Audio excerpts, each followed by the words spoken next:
د ټولو افغانانو او بالخصوص ننګرهار ولایت اوسیدونکو لپاره یو ډیر بد خبر. د هیواد نومیالی او زړور والي شاه محمود میاخیل څنګه کرونا ونیو.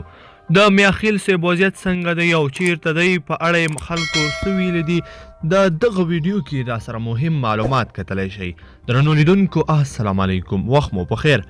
د ننګرهار والي شاه محمود میاخیل بالاخره کرونا نیولی دی او د کرونا وایروس ناروغي ټیسټ مثبت راغلی دی.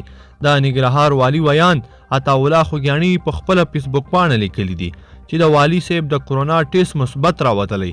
نوموړي په خپله فیسبوک کې لیکلي چې په ننګرهار مین او خدمتګار مشر درانه والي صاحب د کرونا ټیسټ مثبت شوی دی. په خواشینۍ سره په ننګرهار مین او د خدمتګار مشر درانه والي صاحب د کرونا ټیسټ مثبت دی او ورته په ګډه د ښه صحت او بیړنۍ روغتیا دعا کوو. د یادولو وړ ده چې په افغانستان کې د کرونا مثبتو پیښو له ثبتېدو وروسته په ننګرهار ولایت کې ګرځبندیز اعلان شو، خو یاد بندیز له کوچني اختر مخکې لرې شو چې ورسره په یاد ولایت کې د کرونا وایروس مثبتې پیښې هم زیاتې شوې. یاد دې وي چې له دې مخکې د عامې روغتیا وزیر پیروز الدین پیروز، د کندهار والي حیات الله حیات او د کابل ښاروال داود سلطانزوی هم کرونا نیولی و چې پیروز الدین پیروز او داود سلطانزوی بیرته رغېدلی دي.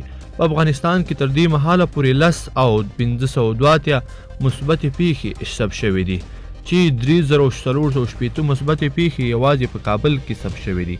درنو لیدونکو په دې هیله چې دغه ویډیو به مو راسره تر پایه پورې لیدلی وي. که مو ویډیو خوښه شوې ویډیو لایک کړئ درسره او زموږ یوټیوب چینل هم درسره سبسکرایب کړئ. تر بلې ویډیو پورې ښه وخت د لوی الله په امان.